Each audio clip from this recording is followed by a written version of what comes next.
Hello, we're going fishing. The boat's in the back. Last week we were testing it. Motor didn't work. I think I fixed the motor. One of our sonars doesn't work. That's fine. We have forward-facing sonar. So we're gonna do some fishing today. It's been really warm the last few days, and then it kind of chilled down today.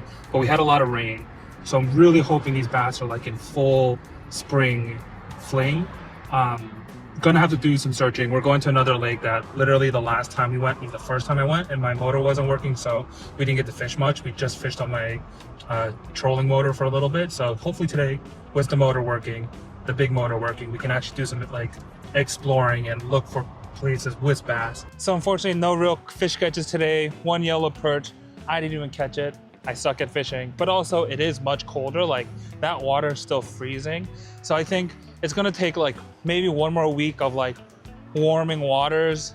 This lake will really come alive, especially in Massachusetts. But I mean, in general, this lake is really nice. Like I'm probably also, just because I've never been here before, I don't have the data to kind of know where to look for fish. But since we didn't get any real fish catches today, while I'm breaking down this boat and getting it ready to go home, I'm gonna walk you through the electronics on here, powered by Redodo. So first things first is the house battery.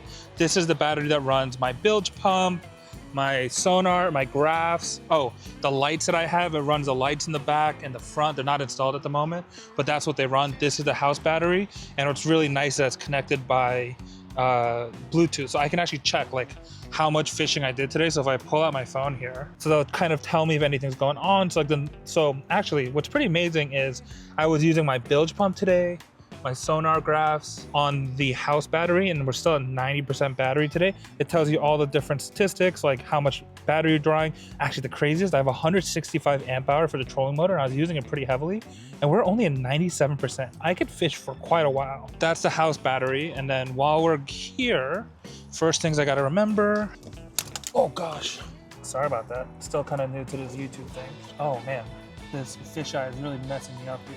Take out my boat plug. That's the one thing that everyone scared me into making sure I always do. Love that. And then something else that someone recommended to me early on that I really am so thankful for getting is a transom saver. So this hooks onto the roller underneath my boat. All I do is trim down my outboard and it kind of wedges itself. I'll be right back. Let me just turn this right. Was that straight? Trim down, and it wedges that bar so that when I'm driving, I can have my motor trimmed up so it's not hitting the ground, but it's also not going to put more undue stress on my transom here, thus the name transom saver. It's actually just adding an area of support for this motor while I'm driving and transporting it, which is great, and it just kind of keeps it on and it wedges in there pretty good. And down in here is my fuel tank. Oh, that's pretty much full. I finally got to drive the thing properly today and like put some miles on it, but good to know that we will be, oh, there it is. I found my Leatherman. I was wondering where that went. Ah, shoot, how do I get that? Please hold getting a stick. So nice part about building my own boat is now in the back of my truck, I just got a bunch of random wood. I don't know if you see in there. Oh yeah, come on, come to Papa. Yes. Oh, it's gross. I gotta wash it when I get home. Gas tank, this is a 6-gallon? Yeah, 6-gallon. And I also keep 2-stroke motor oil in the back. This is the fuse that's the fuse box that goes to the house battery to the rest of the electronics through that PVC pipe down there that you can see. The reason why I'm so glad for Redodo is that these batteries are lithiums, so they're super light. They weigh nothing, and that's even more important for me because I can't charge these batteries in my storage container. I'm not allowed to, and there's no electric ports, so I have to bring them home with me every time I'm done fishing. So having nice and light batteries that allows me to just do that, pick them up, I mean, super helpful. This just powers my outboard. It's what starts my outboard, but also for tilt and trim. Super small, super cute, because I don't need the biggest battery in the world for a starter battery, especially if it's just powering my outboards, like, you know, ignition and what's it called, tilt and trim that I use once in a while. So that's that. Fishing gear down there. Oh, I need this actually. Oh, there's some sticky Velcro. And the last thing is gonna be this mount for the GoPro. In this panel, I have my fuse board, but also, and then the last thing is my big trolling motor battery that goes to its own fuse block and everything. So that goes in, panels, exactly where I want the Redodios. Pick these up super easy. And then, oh, last thing is, because this boat's not a perfect fit for the trailer, you can see there's a little gap here and it kind of wobbles. So got some clamps here. One goes down there, take the other side, bring it all the way over to this side, clamps right down there. There's my transducer once I can figure out why that screen isn't turning on.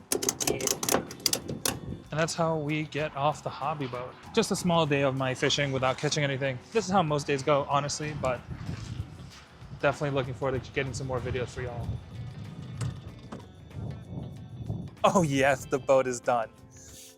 Driving, thankfully, it hasn't flooded yet. I think I had to rebuild the carb from the first time I took it out, and it's actually running. Not full speed because I did something to it. I think I put the shift cables in wrong, so I can't get full speed. But it started back up. That's a victory. So Lake Cotichuit, super heavily fished place. Second time here, and the first time we really didn't get that fish much. So today, really gonna start breaking this down. We are on a bank. You know, when I come to a new lake, really what I like to do is start with a search bait and just going down the bank, just beating the bait, especially right now in the spring because we know bass go shallow in the spring. So we're gonna fish some docks. We're gonna work our way up the dock. There's some inlets that I wanna check out, and we'll go from there, and then hopefully we catch some fish on the way. And plus, look, no hands. I got a camera mount. So, wait, here, watch this. Whoa! My favorite. Trees in the water. Wow, this is pretty cool. It's actually deeper in this tunnel than it was outside. Whoa, that's so cool. Look at this. All right, so there's a bunch of shallow timber, so I'm pulling out the crankbait again. That looks crazy. All right, so we switched it up a little bit. Nothing there. Some fish on the sonar. Kind of in like 10-ish feet off these banks, close to these inlet cuts. And they're closer to the bottom. So what I'm thinking, Aros Tiku Tiku, and as my heritage is Korean, we gotta go free rig here.